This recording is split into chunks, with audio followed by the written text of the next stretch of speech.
If you're planning to visit London this summer, then you should listen to the vlog, because I'm going to talk about a bit of history of London, places to visit, cheapest and easiest transportation available in London, and the best places to eat, so that your trip becomes excellent.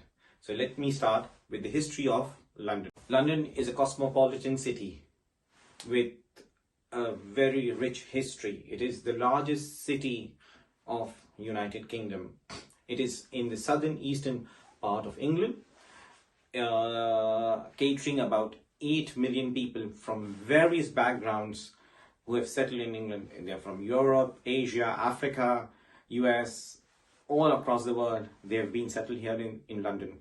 London technically was built by the Romans 2000 years ago, around 43 AD, when the first bridge was built across Thames, connecting both the banks together, and people started inhabiting. The name which the Romans gave London was Londonia, which eventually changed. By 12th century, London became the capital of England and became the hub of trade and commerce. Various cultural things started developing here. London has seen a lot of prosperities and declines.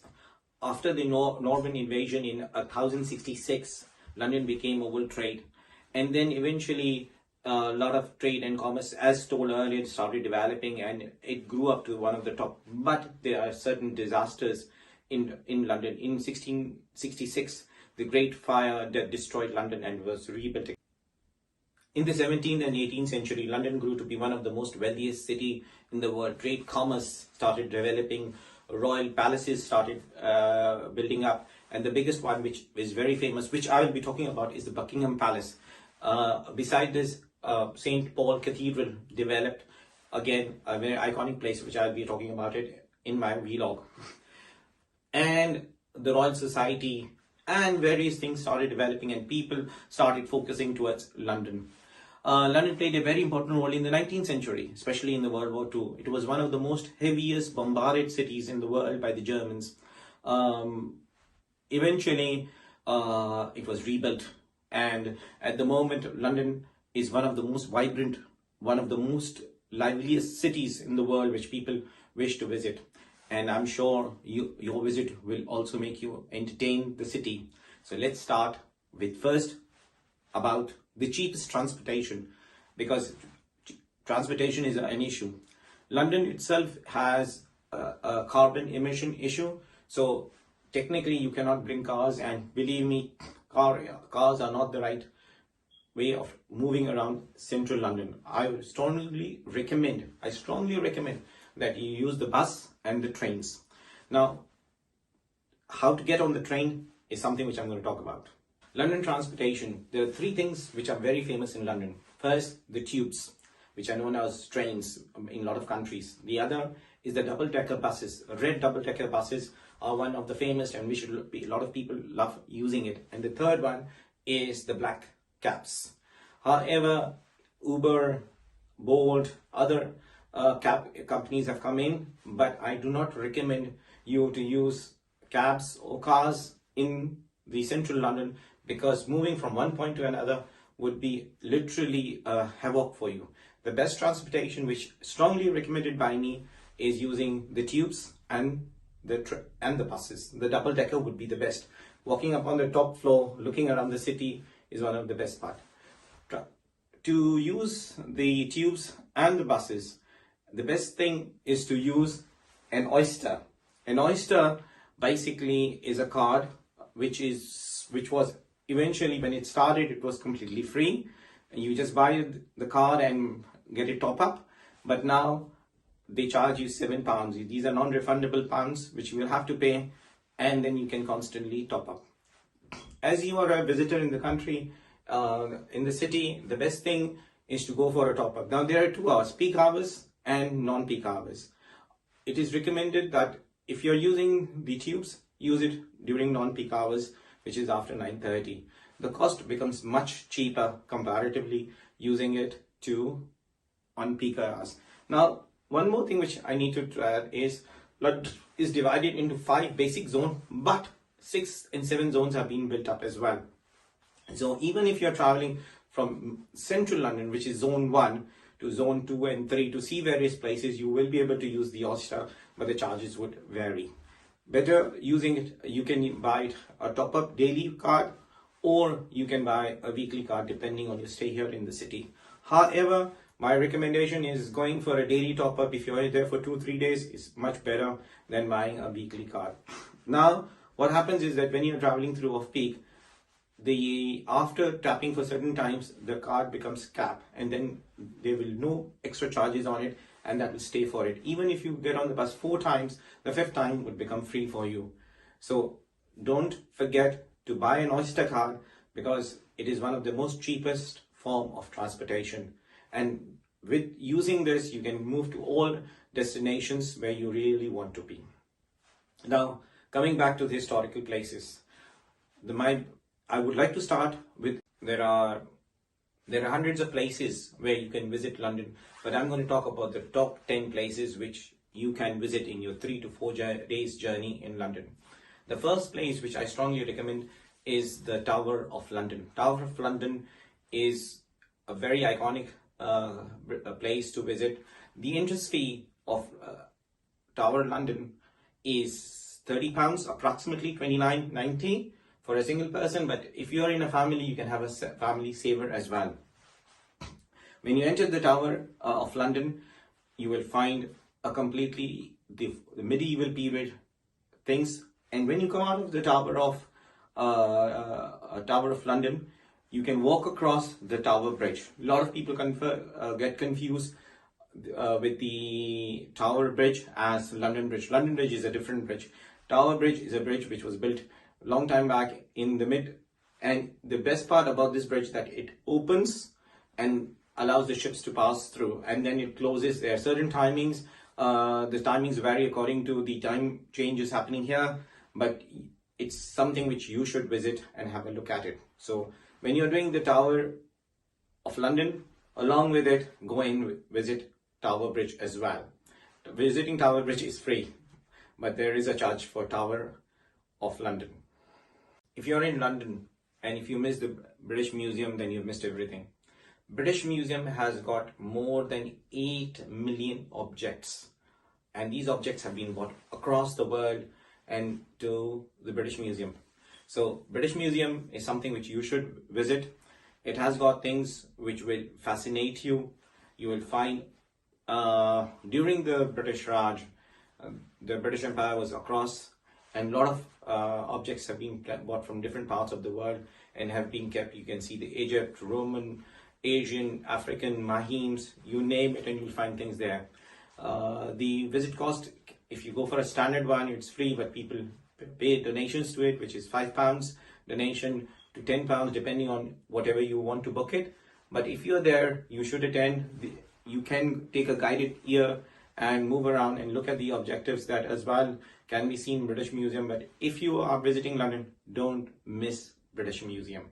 It is a place for you. It will give you the knowledge, especially with your family, and your children will enjoy a lot about this thing. If you're interested in history, British Museum is a place where you should visit.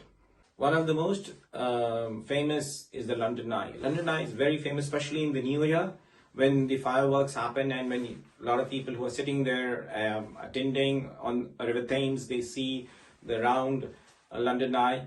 However, as an individual, going to London Eye, you have to book a ticket, and there is a queue there. But it's a few minutes of a ride that takes you across. But if you're on a shorter trip, and if you want to see the London, there are 2 places I strongly recommend. One is the Shard, which is one of the largest, tallest building of the Western Europe. You can book a ticket. Tickets are not so expensive, around between £21 to £22 per individual. You can go on the top floor and you can see the entire London across from all 4 sides. So it's a 360-degree view over there. That is a place there. There is an alternate as well, is the Sky Garden. Sky Garden is again a place where the entrance is free, but you have to book before going there because there's a lot of rush. It is on the 36th floor. It's a garden which is made on 36th floor. You can sit there, entrance is free again, but You can have drinks, which you have to pay for it, and there is a place where you can dine as well. So if you want to see a sky view of London Eye, Shard, and the Sky Garden, these are the best places to be there. My favorite is the Shard and the Sky Garden, but it's your choice which you can make. Buckingham Palace is an iconic palace, the palace of the kings and the queens. Unfortunately, the queen has passed away. The new king, the Charles III, has taken over, and now it is an official residence of the King of England, King of the United Kingdom, living in this Buckingham Palace. Buckingham Palace is right in the center of central London. You cannot miss it, and if you've been here, you should visit it. Now, obviously, you have to book the entrance for the Buckingham Palace, but all sections are not open of Buckingham Palace, but you can see a part of Buckingham Palace if you booked earlier. Summertime is the best time to visit. In the winter times, the Buckingham Palace are normally closed. If you are on a shorter visit, you do not want to enter inside the palace, then you can enjoy the outer part. There's a change of guards ceremony at Buckingham Palace which happens.